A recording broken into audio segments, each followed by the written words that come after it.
Hi, welcome back. If you are new to my channel, welcome. My name is Betsy. I was diagnosed with a very rare autoimmune disease called Wegener's Granumaltosis in November of 2018. I have been vlogging my journey up since then. Probably the last 7 months. I do apologize. I have been very not worried about YouTube. I've had a lot going on in my life. You can check out my previous video to see what was going on with me as far as where I've been and what's been going on with that. But today I'm going to give you an update on what's been going on with my health somewhat. Back in, let's see, I think it was August of last year, my rheumatologist, I was talking to him and I told him, I said, I really feel like I might have fibromyalgia. Talked to him about all the symptoms I had, all the issues, and he said, it sounds like you probably do. I want to send you to a neurologist to rule out neuropathy. And I said, okay, absolutely no problem. So I got into the neurologist at the beginning of October. I had an upper body and a lower body EMG. An EMG is, in layman's terms, they take a needle that's connected to a computer and they poke you all over your body. They do your upper body one day and then they do your lower body one day, and it tests your nerve damage, how much you feel. I could feel it. Some places I couldn't really feel it. Most of it I could feel, but it didn't hurt. Other than behind my knees, and good golly, Miss Molly, did that ever hurt. My sweet Polly was with me, the one that was in my Christmas video, and she wanted to cry because she knew I was hurting, because every time he poked me, I'd cry out in pain. And I have a very high pain threshold, and that really hurt. I had a brain MRI. Good news, I have a brain. Bad news, I have lesions on my brain. They don't really know for sure what it is, but we'll talk about that a little bit more in a minute. So I went to a follow-up visit with him after he got all the lab work, test results, read everything, and he diagnosed me with severe chronic axonal polyneuropathy.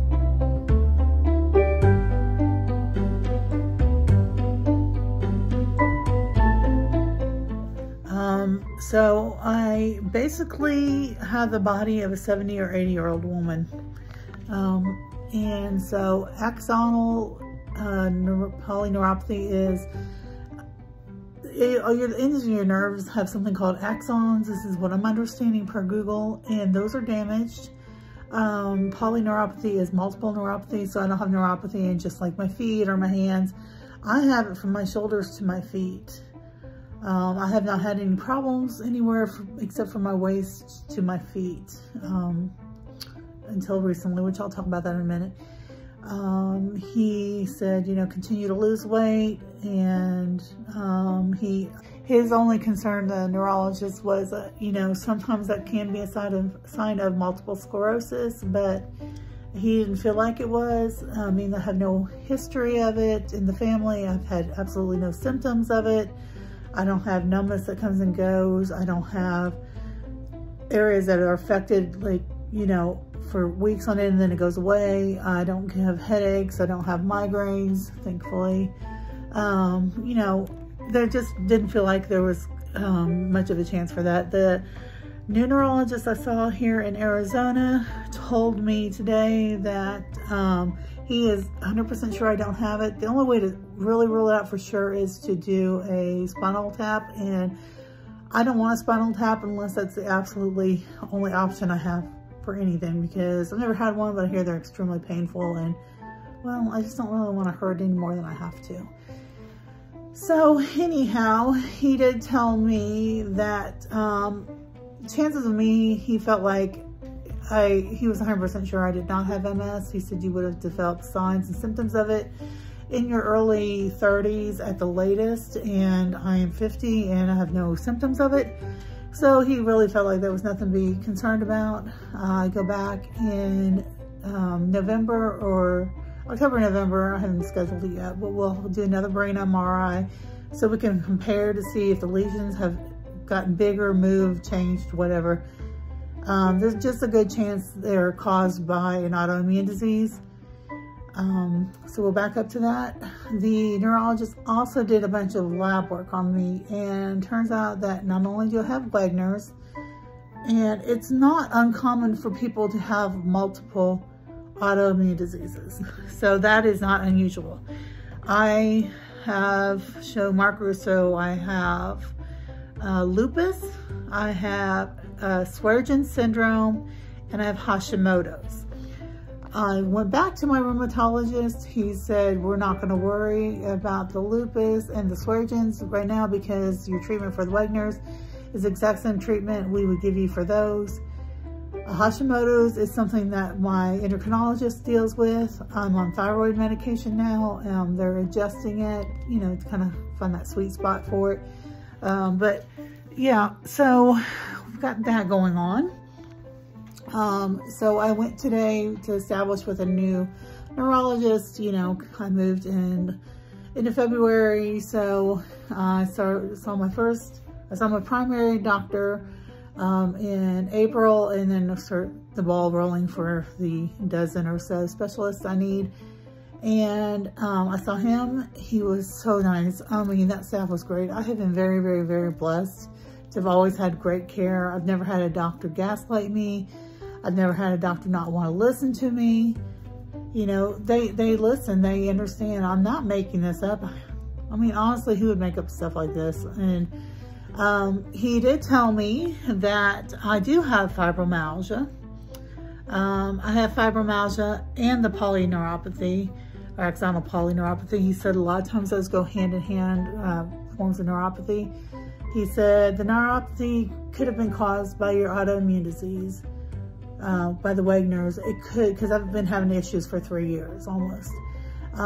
It could be caused from the chemotherapy that I was on for 6 months when I was first diagnosed. It could be from diabetes. I developed type 2 diabetes from being on long-term prednisone. I have been off prednisone since about 6 weeks now. I guess it's been maybe 7 weeks. And about 6 weeks ago, I noticed my right shoulder started hurting. And he told me that's because the prednisone helps with the inflammation. I'm going to notice a lot more pains in different places, and that would make sense why he told me I had neuropathy in my shoulders when I wasn't feeling anything, because the prednisone was kind of taking that inflammation out. So, anyways, that makes sense. So, so he did diagnose me with fibromyalgia today, and he also told me that he thinks that I may have a new autoimmune, well, it wouldn't be new, it's something I've had, but I may be diagnosed. We're doing some lab work to check another rare autoimmune disease called CIPD. Hold on just a moment.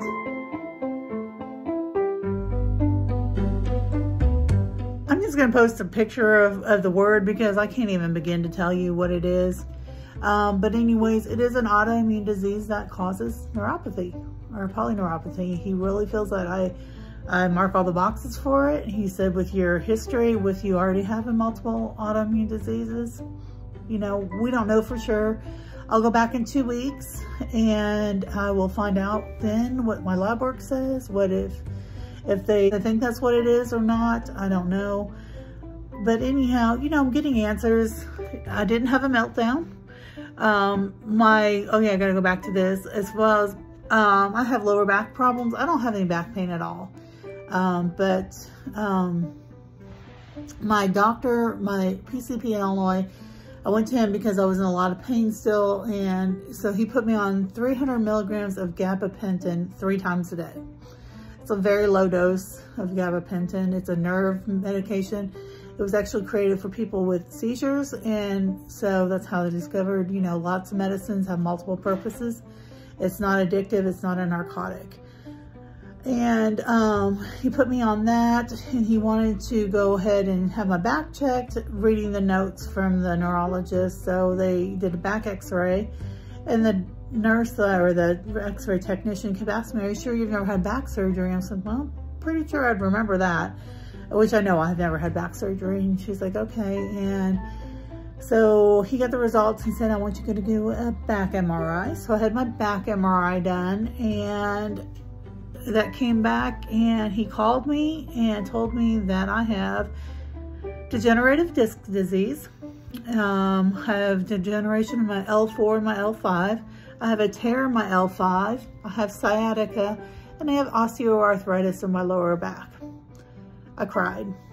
I cried and cried and cried, because it was like, you get to the point where you're like, what more is going to fall apart on you? And that just was kind of like the straw that broke the camel's back for me. And I sat there, and I was actually working, which made it 10 times worse, because I had to keep myself composed between calls. And I decided I was going to write down all the blessings in my life. So I sat down, well, I was already sitting. I wrote 2 pages of blessings just off the top of my head. And it really helped me put in perspective. Yeah, it does suck. I'm not going to lie. I mean, who wants to live with chronic illnesses and invisible at that? Nobody. But, you know, yeah, it sucks. But I have so many good things in my life, so many wonderful blessings, that there's no reason for me to focus on just the negative. And it was a moment. I don't have those moments often. I have them now and then. I get frustrated or irritated or angry with myself, you know, even though I couldn't help this. None of these diseases I chose. There was nothing I could have done to prevent it. Autoimmune diseases are just wacky. Your body goes out of whack for whatever reason. And, you know, I tell people all the time when I hear, oh, you don't look sick. Well, of course I don't look sick. It's not my outside that's sick. It's my insides. My insides are literally trying to kill me. So anyhow, you know, I have those moments, and they're far and few between, but sometimes you just have to vent to people and rant and rave and have your little meltdowns, and then pull your big girl panties back up and move along your journey. But anyhow, so, you know, with all of that issues going on, you know, there's just, pain here is not as bad as it was in Illinois. I don't hurt all the time. Most of the time I hurt at night. Starting about 7 or 8 o'clock, the pain starts creeping in, and I have a hard time sleeping because of the pain. And I just get really stiff. And so he has upped my gabapentin to 600 milligrams 3 times a day to see how that does. And then he also is giving me a prescription for Flexeril, which is a muscle relaxer. He said you can take it 1 to 2 times a day. I don't intend to take it other than that. He did suggest I take it at bedtime. He said that will help your body relax so you can sleep, because I'm having a lot of problems sleeping. I am waiting to have a sleep test or sleep study done. They're pretty sure I have apnea. I'm pretty sure I have apnea. But not all my sleep problems are because of that. Some of it is just because of pain and discomfort. So anyhow, we'll see how that works. But overall, you know, I feel pretty good most days. You know, I can tolerate it. I am very excited. For the first time since I've been sick, I am going to start an exercise program. As of right now, I've lost just over 60 pounds in the last 13 months. I have a long way to go. I gained a lot of weight from prednisone, and I was already, you know, I was already a chunky girl before that. I'll never be thin, and that's okay. I just want to be in a healthier range. But anyhow, I am going to start water aerobics. I'm so very excited. Where I live, I live close to a very large town, and then there's a bunch of little towns dotted around it. And the little town about, I think it's 7 miles from me, from my house to the water aquatic center, offers a water aerobic class 3 days a week, $20 for the entire summer. I'm so excited. 2 reasons. One, I love, love, love, love the water. I've always been a water baby. And number 2, this is great exercise for me because of it being gentle on your joints. So it's something I can do and not feel like, you know, I can't do it. And I know that if there's something I can't do, or if maybe I can't do it at the speed, I can do it at my own pace, and they're going to be fine with that.